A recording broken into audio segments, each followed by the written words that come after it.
Super, bonjour, bienvenue sur ma chaîne pour votre lecture intuitive du mois de juillet 2019. J'espère que vous allez tous très très bien. Alors, lorsque nous avons fait les projections sur le deuxième semestre 2019, nous avions l'énergie de l'ermite. Je rappelle à tous ceux peut-être qui sont nouveaux et qui ne connaissent pas vraiment la façon que j'ai de procéder, ces petites énergies annexes sont en fait la toile de fond de votre mois de juillet. C'est la teinte, c'est une petite musique de fond, c'est une énergie qui est latente, qui est là, dont vous pouvez vous servir ou pas, dans laquelle vous pouvez puiser ou pas, que vous pouvez écouter ou pas. C'est vraiment libre à vous de l'utiliser ou pas. C'est quelque chose, voilà, c'est quelque chose qui est là et puis c'est quelque chose qui peut vous donner une explication complémentaire, supplémentaire à ce que vous vivez et dont vous pouvez vous servir. Je rappelle aussi pour ma part que pour ma part plutôt, que toutes les énergies ont leur versant positif et leur versant négatif. L'ermite, contrairement à ce que certaines personnes peuvent penser, n'est pas quelque chose de négatif du tout. C'est une énergie qui nous permet de nous retirer à l'intérieur de nous pour trouver une illumination, pour trouver une compréhension, pour trouver un éclaircissement, pour trouver une vérité, notre vérité essentiellement. C'est l'énergie qui va nous permettre, qui va faciliter l'introspection, mais c'est pas une fuite. Il y a une raison pour laquelle on part, on plonge à l'intérieur de soi. C'est pour surtout trouver ce qui a du sens à nos yeux, ce qui fait résonance pour soi, trouver sa vérité, la raison pour laquelle on se lève tous les matins, la raison pour laquelle on se bat pour quelque chose qui a du sens pour nous et pourquoi cette chose a du sens pour nous. Voilà, c'est notre vérité, c'est ça l'énergie de l'ermite. C'est une énergie qui du coup c'est une énergie qui nous confronte à nous-mêmes. On est isolé par la force des choses, mais il n'y a pas de manque là-dedans. Au contraire, notre personnalité, notre conscience remplit tout l'espace. Donc il n'y a pas de temps ni d'espace pour s'ennuyer, pour être en souffrance, pour être en manque. On est rempli de nous-mêmes et il y a un but, il y a un dessein derrière tout ça. D'accord? Donc ça, c'est la toile de fond de votre mois de juillet. Introspection. Cette position, c'est ce que vous laissez derrière vous. Ce que vous laissez derrière vous forge votre aujourd'hui. C'est à cause de ça que vous êtes là où vous êtes aujourd'hui. D'accord? Les pensées d'hier feront de nous ce que nous serons demain. Et vous, votre passé, c'est la roue de fortune. Donc, ça signifie qu'à un moment donné, par le passé, vous vous êtes abandonné au flot des événements. À un moment donné, par le passé, vous avez lâché prise et vous vous êtes dit « Ok, on verra bien où tout ça nous mène ». Il y a un moment donné où vous avez lâché la rampe. Et c'est à ce moment-là que la vie ou l'univers, l'énergie de la vie, l'énergie de l'univers est intervenue et vous a poussé dans une certaine direction. Vous n'aviez peut-être pas forcément choisi d'aller dans cette direction, mais c'est l'endroit où les événements, le cours des événements, le flot des événements vous a amené. Il y a une raison à ça. Il y a aussi une notion ici avec cette roue de fortune de temps. Encore une fois, dans cet espace, dans l'espace de l'univers, on n'a pas de notion ni de distance, ni de temps. Donc, il y a véritablement un moment donné où vous avez tout lâché. Et quand je dis tout lâché, bien sûr que vous n'avez pas lâché votre quotidien, votre famille, vos enfants, votre travail. On ne peut pas lâcher ça. Mais dans votre tête, vous avez cessé de vouloir maîtriser. Vous avez cessé de vouloir contrôler le flot des choses. Et vous vous êtes dit, on verra où ça va nous mener. Voilà, et bien vous y êtes. C'est là où ça vous a mené. Votre cadeau ce mois de juillet, c'est le pape. Le pape représente l'engagement ou les engagements, en l'occurrence ici l'engagement à long terme. Un engagement solide, ancré, durable, un engagement sur lequel on peut s'appuyer. Alors, à partir de là, ça peut représenter beaucoup de choses. Ça peut être un travail dans lequel on est complètement engagé. Ça peut être du bénévolat pour ceux qui ne travaillent pas, par exemple, quelque chose qui a vraiment du sens pour soi. C'est le pilier, le pylône de notre existence. D'accord? Donc c'est un cadeau ce mois-ci. Et je pense que c'est là pour vous permettre de vous appuyer dessus. Ça peut être un mariage, pas le partenaire ou l'amour qu'on a pour le partenaire, le mariage. C'est pas la même chose. C'est-à-dire que le fait d'avoir peut-être un contrat de mariage ou un contrat tout court peut être une sorte de rempart pour nous empêcher de faire quelque chose. Surtout avec le diable ici dans les relations avec les autres. Hein? Donc c'est pas le partenaire ou l'amour qu'on peut avoir pour lui, c'est le contrat qu'on a avec éventuellement son partenaire qui est un pilier, un pylône, une aide, un cadeau ce mois-ci. Ça peut aussi être une communauté, ça peut être une voie spirituelle ou religieuse qu'on a prise, qui peut devenir un véritable support. Ça peut être une croyance profonde. Voilà, c'est un engagement. On s'est engagé, on a engagé sa foi dans ça, on a engagé sa ferveur, on s'est engagé tout entier là-dedans. Ça peut être quelque chose aussi simple que l'environnement ou l'écologie ou quelque chose comme ça. Ça peut être la politique aussi, quelque chose comme ça. Vraiment un engagement qu'on a pris et qui nous est d'un grand soutien ce mois-ci. Le challenge, c'est le travail. Alors, on le voit sur l'illustration ici, ce bonhomme, il taille, il raffine, il cisèle des deniers les uns après les autres, il est focalisé sur son travail, il ne lève pas les yeux, il est concentré, il a une mission et il est bien déterminé à la mener à son terme. Il travaille ardemment, assidûment, sans relâche, sans lever la tête, sans lever les yeux. Ce travail, ça peut représenter un véritable travail dans lequel vous êtes complètement engagé. D'accord? Ça peut représenter voilà, votre engagement, qu'il soit politique, écologique, spirituel, ce qu'on veut. Ça peut être quelque chose de ce goût-là. Ça peut être le travail que vous faites sur votre couple, par exemple. Ça peut être un travail, une thérapie de couple. Je dis de couple, hein, mais ça peut être une thérapie familiale aussi. Ça peut également représenter un travail que vous faites sur vous-même, un développement personnel. Enfin voilà, c'est un travail dans lequel vous êtes engagé, qui représente un challenge pour vous ce mois de juillet. Donc vous allez être obligé, à mon avis, de déployer encore davantage vos forces, votre énergie, votre focus, votre concentration sur ce travail, quel qu'il soit. D'accord? Ça peut être, encore une fois, je le dis, l'ermite, introspection, ça peut être un travail de développement personnel. Hein? Sur lequel vous êtes déterminé à aller au bout. Vous avez des réponses à trouver, vous devez les trouver, vous voulez les trouver. Cet engagement, ça peut être vis-à-vis de vous aussi, hein, n'est-ce pas? Peut-être que vous avez promis à un membre de votre famille de vous soigner. Ça peut être une addiction à laquelle vous cherchez peut-être à trouver une solution. Enfin, je ne pense pas, parce qu'ici, en l'occurrence, c'est un soutien, cet engagement. Donc, ça ne peut pas être quelque chose de toxique comme une addiction. Mais voilà, c'est un travail dans lequel vous vous êtes engagé et que vous devez véritablement, ce mois de juillet, déployer encore davantage d'efforts dedans. Dans vos relations avec les autres, vous avez le diable. Alors, le diable peut représenter...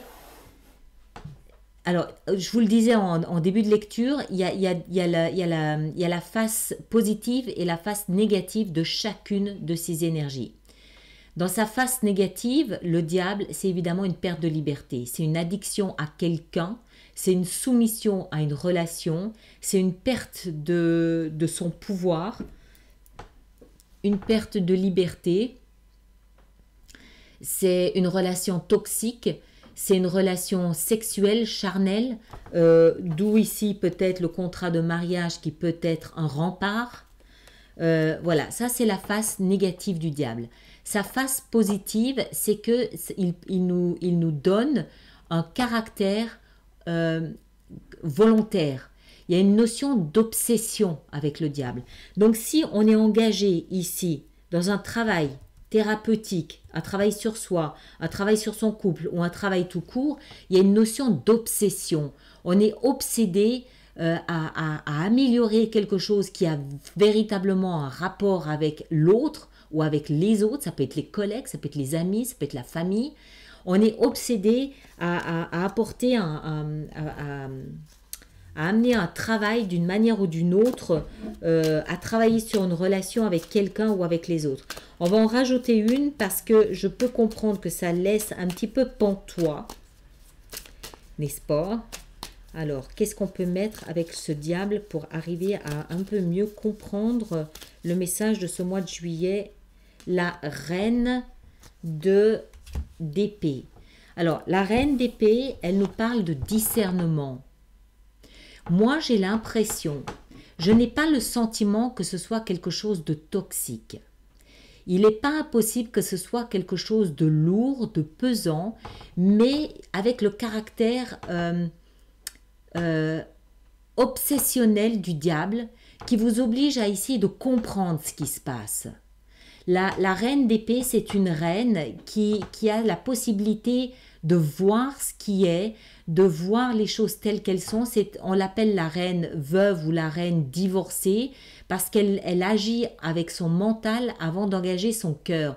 C'est une reine froide, c'est-à-dire qu'elle avance en se servant de son mental, de l'analyse, de son intellect avant d'engager son cœur. C'est un peu contradictoire avec le côté chaud, sexuel, passionné du diable. Donc moi, j'ai un petit peu l'impression que y a un combat que vous êtes en train de mener, un combat, un désengagement d'un endoctrinement, un désengagement de quelque chose d'obsessionnel. C'est comme si vous étiez obsédé par une idée, peut-être dans vos relations, peut-être que vous avez une vision de vos relations qui n'est pas optimum, peut-être que c'est tout simplement un saboteur dans votre tête qui vous persuade que les autres agissent d'une certaine façon envers vous. C'est un peu comme si vous aviez la capacité de voir clairement comment vous fonctionnez et comment vous êtes obsédé ou soumis à vos relations extérieures. D'accord? Je ne pense pas que ce soit une seule personne qui vous tienne dans une position de soumission. J'ai l'impression que c'est le regard que vous portez sur vos relations d'une manière générale avec les autres, collègues, famille, partenaires, amis, et que vous êtes en train de travailler avec cette reine d'épée sur votre vision de vos relations extérieures. Hein? D'où l'engagement de votre foi, d'où ce travail que vous faites, d'où ce retrait à l'intérieur de vous pour essayer de comprendre comment les choses se déroulent. D'accord? Votre focus, ce mois, votre point de focus, c'est pas le diable. Donc c'est bien que c'est pas quelque chose d'essentiel. C'est là et c'est là, donc il faut s'en occuper, mais c'est pas le point essentiel. Le point essentiel, c'est ça. Et ça, c'est, si vous regardez l'illustration, on a ce personnage qui a un bâton en travers de son torse et qui va donc se protéger. Protéger son torse, ça veut dire quoi? Protéger son cœur, protéger sa manière d'être, protéger qui il est envers et contre tous. La 7 de bâton, c'est celui qui se bat pour ses principes. C'est celui qui se bat pour ce en quoi il croit. Il se bat pour ses idées. Il se bat pour ses idéaux aussi. Il se bat pour ce qui a de la valeur à ses yeux. D'accord? Donc, pour moi, vous êtes arrivé à une espèce de croisement de chemin où vous devez reconsidérer peut-être la globalité de vos relations avec les autres. Et vous avez cette possibilité de discerner ce qui fait sens pour vous dans vos relations avec les autres et ce qui est peut-être toxique ou mauvais ou périmé. D'accord? Comprenez ce que je veux dire? C'est pour ça qu'il a été tellement indispensable à un moment donné de lâcher prise. Et c'est parce que vous avez fait ce lâcher prise qu'aujourd'hui vous êtes en mesure de distinguer ce qui a du sens à vos yeux et ce sur quoi vous pouvez travailler. Je rappelle aussi que le fond du paquet, j'ai utilisé pour sortir la reine d'épée, mais j'ai néanmoins mis de côté cette 2 de coupe. La 2 de coupe, c'est aussi une espèce d'énergie latente comme ça. C'est ce qui vous accompagne aussi tout ce mois. C'est ce qui donne un éclairage supplémentaire au travail que vous avez à faire ce mois de juillet. Et c'est la 2 de coupe. La 2 de coupe, c'est, alors oui, bien sûr, c'est la carte des amoureux, c'est la carte de l'âme sœur, oui, mais pas seulement. C'est globalement ce que ça signifie, c'est que vous trouvez, vous, que vous soyez homme ou femme, vous trouvez quelqu'un dont la coupe, c'est-à-dire le cœur, vibre au même diapason que le vôtre. Ça peut très bien être un ami, ça peut très bien être un membre de la famille avec qui vous avez réussi à vous réconcilier, hein, avec tout le travail que vous avez fait ici. Ça peut être un ami que vous retrouvez, ça peut être un collègue de travail avec qui ça matche tellement bien que vous décidez d'embrayer et de mettre quelque chose en place. Ça peut être n'importe qui. Il y a quand même de plus fortes chances pour que ce soit un partenaire, mais c'est peut-être aussi simplement vous qui vous rendez compte que peut-être que votre coupe, vous la teniez plus bas que l'autre. Et du coup, vous n'arriviez pas à comprendre véritablement ce qu'il y avait dans votre cœur. Et que ce travail que vous faites ici, le pape, la 8, l'ermite, ça et la 7, vous permet de comprendre que votre cœur, vous devez le tenir à sa véritable dimension pour pouvoir matcher avec le cœur de ceux qui sont en face de vous. D'accord ? Quoi qu'il en soit, l'issue de votre mois, c'est le soleil. Donc ça veut dire que c'est un travail que vous allez réussir, c'est un travail que vous allez faire aboutir, c'est un travail... Le soleil représente la chaleur, symbolise la chaleur, donc les sentiments, mais aussi la lumière, c'est-à-dire la compréhension, la clarté, l'illumination. D'accord ? Donc vous allez aboutir à ce travail, vous allez parvenir à trouver votre lumière. C'est ça, la lumière, c'est ça qu'il cherche. C'est cette compréhension-là que l'ermite cherche. Donc, ça veut dire que vous allez réussir à faire de ce mois un succès, que vous allez réussir à comprendre ce que vous avez à comprendre, mais travail acharné et puis discernement. Et puis, battez-vous pour ce qui a du sens. D'accord ? On va voir de quelle façon on peut faire cette extension. On va commencer par en mettre une sur l'ermite. L'ermite, qu'est-ce qu'on peut mettre sur l'ermite pour le signe du Sagittaire pour ce mois de juillet? L'ermite Sagittaire, l'étoile, l'espoir. Voilà. Vous portez l'espoir en vous. Le pape, qu'est-ce qu'on a avec le pape pour le signe du Sagittaire? On a la 7 de coupe. Ok, très bien. La 8 de denier, qu'est-ce qu'on met sur la 8 de denier pour le signe du Sagittaire? On a la 10 de bâton. Ok, très bien. Très bien. Est-ce que j'en rajoute une avec cette 10 de bâton? Je verrai sur Vimeo si j'en rajoute une ou pas. Alors, le diable et sa reine d'épée. On a la reine de coupe, parfait. Donc, c'est vraiment bien en termes d'émotion que vous avez du travail à faire. Peut-être envers une seule personne, mais peut-être pour vos relations globales d'une manière générale. Moi, je le sens un peu comme ça. J'ai l'impression que c'est davantage la vision que vous avez de vos relations d'une manière globale qui passe dans un circuit de machine à laver là. La 7 de bâton pour le Sagittaire, la 7 de bâton, qu'est-ce qu'on a? Ah, la mort. Excellent. Excellent. Très bien. Transformation, métamorphose. Et le soleil, qu'est-ce qu'on a avec le soleil? On a la reine d'épée, encore une fois, c'est la même que celle-ci. Reine d'épée. Voilà mes chers. Alors, je m'arrête là. Pour ceux qui me suivent sur Vimeo, le lien est dans la fenêtre sous la vidéo ici, où vous allez simplement sur Vimeo, vous tapez Alice Nicolas, vous arriverez sur ma page d'extension. Et puis pour les autres, merci de partager, de liker, de laisser vos commentaires. Et on se retrouve de toute façon au mois d'août pour votre lecture du mois d'août. Voilà, merci beaucoup et joli mois de juillet à vous tous. Merci bien.